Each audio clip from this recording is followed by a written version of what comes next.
बसंतपुर अपने शीतलहरों और ऊनी कपड़ों के लिए आसपास के सभी गांव में जाना जाता था।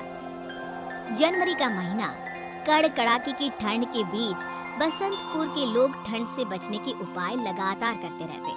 कोई आग ताप कर तो कोई ऊन के मोटे मोटे कपड़े पहनकर। इसी बीच मोहन अपने परिवार के साथ अपने घर में आग ताप रहा होता है। इस बार तो हर बार से ज्यादा ठंड गिर रही है। बाबा रे, हाथ में महसूस ही नहीं हो रहा। मेरे हाथ तो बर्फ हो गए हैं। तभी रसोई से चंपा वहां आती है। खाना तैयार हो गया है, चलिए सब खा लेते हैं। अरे चंपा, स्वेटर क्यों नहीं पहना तुमने? ठंडक जाएगी ना तुम्हें। काम करते वक्त गर्मी सी लगी तो एक बार स्वेटर खोल लिया था। अभी जाकर पहन लेती हूँ, वरना ठंड की चपेट में आ गई तो फिर तो मैं गई। चंपा अपने कमरे में जाती है जहाँ उसने स्वेटर खोल कर रखा था, पर वहाँ स्वेटर होता ही नहीं। होती है तो दुर्गंध। हाय रे अम्मा, हमारा स्वेटर कहाँ चला गया? अरे दुर्गंध, बाप रे बाप, नाक के बाल ही चल जाए। सुनिए जी, हमारा स्वेटर नहीं मिल रहा। चंपा की आवाज सुनकर मोहन कमरे में आता है। अरे क्या हो गया चंपा? हमारा स्वेटर देखे हैं क्या आप? मिल ही नहीं रहा। ओहो, इतनी सी बात में इतना परेशान हो रही हो तुम? होगा यहीं कहीं पर। जाओ, जाके अलमारी से दूसरा स्वेटर निकाल के पहन लो, जाओ। चंपा जैसे ही अलमारी खोलती है, उसमें से सड़े मांस की बदबू आती है। अरे ये क्या भरकर रखा है तूने अलमारी में? इतनी दुर्गंध। चंपा अलमारी में देखती है, पर वहाँ भी कोई स्वेटर नहीं होता। स्वेटर कहाँ गए? किसने कर लिया स्वेटर चोरी? हे भगवान, अब मैं क्या पहनूं? जब तक कुछ मिल नहीं जाता तू रजाई ओढ़कर बैठ। मैं आता हूँ नया स्वेटर लेकर, ठीक है? मोहन अपने दोस्त के घर रात को स्वेटर लेने जाता है। अरे प्रेमदास, जरा बाहर तो आ, तेरी भाभी को स्वेटर चाहिए। अरे भाई, इतनी रात को स्वेटर चाहिए?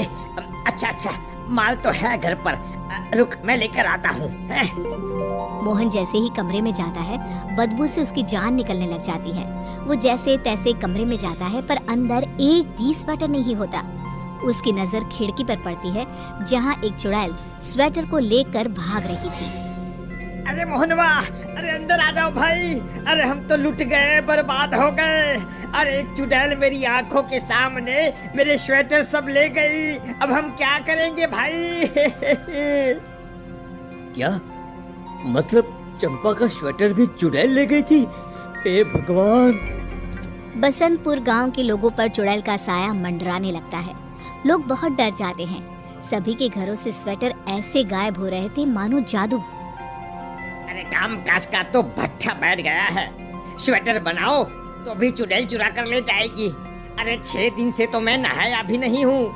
अरे भाई, पता चला स्वेटर उतारा और चुड़ैल ने चुरा कर ले गई। मेरा भी यही हाल है भाई। चंपा भी 6 दिन से रजाई लिए घूम रही है। गांव में कोई भी नहाया नहीं है। तुम लोग डरपोक हो, मैं नहीं। ये सब कोई चोर कर रहा है, चुड़ैल नहीं। मैं आज ही गांव के तालाब में कपड़े धोने जा रही हूँ। वहीं स्वेटर खोल के देखूंगी कौन सी चुड़ैल आती है। सबके मना करने के बाद भी रंभा तालाब के किनारे बैठ जाती है और अपना स्वेटर अपने बगल में रख देती है। अरे देखती हूँ कौन लेता है मेरा स्वेटर। तभी वहाँ चुड़ैल आ जाती है। इस बुढ़िया कितनी हिम्मत, ये मुझसे डर ही लग रहा है इसे। चुड़ैल पर विश्वास नहीं है। नहीं है, अभी दिखाती हूँ। ले बुढ़िया, मैं आ गई। जिंदगी के 4 दिन तो बाकी है, वो भी नहीं रह गया। मैं नहीं दूंगी अपना स्वेटर, चाहे कुछ भी हो। रंभा अपनी जिद पर अड़ी रहती है, जिसकी कीमत उसे अपनी जान देकर चुकानी पड़ती है। चुड़ैल रंभा को मारकर स्वेटर ले जाती है और रंभा की लाश को नदी में फेंक देती है। ये बात आग की तरह हो गया ना, यही बाकी था। चोरी के साथ साथ मौत। मैं तो पहले ही कहता था, अरे कोई उपाय निकालो। अब तो पैसे भी खत्म होने लगे हैं। ना तो स्वेटर बना पा रहे हैं, ना तो नहा पा रहे हैं। अरे अब तो कोई रास्ता निकालना ही होगा। गांव के सभी लोग एक योजना बनाते हैं और एक स्वेटर गांव के सबसे पुराने पेड़ के नीचे रख देते हैं और छिपकर चुड़ैल के आने का इंतजार करते हैं। एक और स्वेटर, गांव के बददिमाग लोग। चुड़ैल उस स्वेटर को लेकर जंगल की ओर चली जाती है। सभी गांव वाले उसके पीछे पीछे जाते हैं, जहां वो लोग देखते हैं कि चुड़ैल गांव के सभी स्वेटर को एक गुफा में छुपाकर बैठी हुई है। तुम लोगों के कारण मेरा बच्चा ठंड से मर गया था, अब तुम लोग इस ठंड में कांपते बैठो। प्यारी को एक चुड़ैल बनने पर मजबूर किया है तुम लोगों ने। अब तुम लोगों को मारकर तुम लोगों के पहने हुए स्वेटर भी नहीं चुराऊंगी। चुड़ैल की बात सुन सब गांव वाले जान जाते हैं कि वो कौन है और दोबारा गांव वापस आकर सभा करते हैं। अरे अरे ये तो हमारी प्यारी ही है। अरे पर वो चुड़ैल कैसे बन गई? मुझे पता है। मोहन उन्हें प्यारी की सच्चाई बताता है, जिसके बाद गांव वाले प्लान बनाकर एक बार फिर जंगल की उस गुफा में जाते हैं जहां चुड़ैल सब स्वेटर अपने साथ लिए बैठी होती है। आ गए तुम सब लोग। उस दिन मेरा पीछा करने के बाद मुझे पता था तुम लोग वापस जरूर आओगे, पर इस बार बचकर कोई नहीं जाएगा। प्यारी, हम मानते हैं गांव वालों से गलती हुई है, तुम हमें सजा दो वो भी मंजूर है, लेकिन इस तरह अपने ही गांव वालों को मारना सही तो नहीं। वाह, मैंने तुम सबके घरों में काम किया और जब मेरे बेटे को एक स्वेटर की जरूरत पड़ी, बस तुम सबने ऐसे मुंह फेरा जैसे मुझे जानते ही ना हो। तुम सबकी वजह से ठंड से मेरा बेटा मर गया। जिस गांव के सभी लोग स्वेटर पहनते हैं, वहाँ मेरा बेटा ठंड से मर गया और अब मैं तुम सबको उसी ठंड से तड़पा तड़पा कर मारूंगी, तभी मेरे बेटे और मुझे शांति मिलेगी।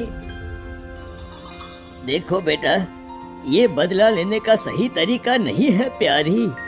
चिंटू की आत्मा कभी नहीं चाहेगी कि तुम ऐसा करो। हम तुमसे माफी मांगते हैं और वादा करते हैं कि कभी भी हमारे गांव में या आसपास के किसी भी गांव में कोई भी ठंड से नहीं मरेगा। गांव वालों के लाख नए तरीके से समझाने पर भी प्यारी नहीं मानती और एक एक कर सबके स्वेटर छीन लेती है, जिसके बाद कड़ाके की ठंड और कुछ भी गर्म पहनने के लिए ना होने की वजह से गांव में लोगों की मौत होने लगती है। बहुत हुआ, अब मैं इस प्यारी चुड़ैल की एक नहीं चलने दूंगा। प्रेमदास ठंड से कांपता चुड़ैल के पास जाता है। प्यारी बहन, देखो मैं तुम्हारा दर्द समझ सकता हूँ और मैं गांव वालों और अपने बर्ताव के लिए माफी भी मांगता हूँ। मेरा वादा है तुमसे कि आज के बाद हर साल जरूरतमंद लोगों को फ्री में स्वेटर बांटूंगा और तुम्हारे बेटे के नाम से ही बांटूंगा। लेकिन अभी तुम गांव वालों को उनके गर्म कपड़े वापस कर दो। सब अपने किए पर बहुत शर्मिंदा हैं और पछता भी रहे हैं। माफ कर दो बहन, माफ कर दो। प्रेमदास की बातों से प्यारी चुड़ैल का मन पिघल जाता है और वो गांव वालों को माफ कर देती है। गांव वाले प्यारी और उसके बेटे की आत्मा की शांति पूजा करवाते हैं और अपने वादे के मुताबिक सब काम भी करते हैं। तो दोस्तों, ऐसी ही और मजेदार कहानियाँ देखने के लिए हमारी चैनल को सब्सक्राइब कर सकते हैं। वीडियो पूरा देखने के लिए आपका धन्यवाद।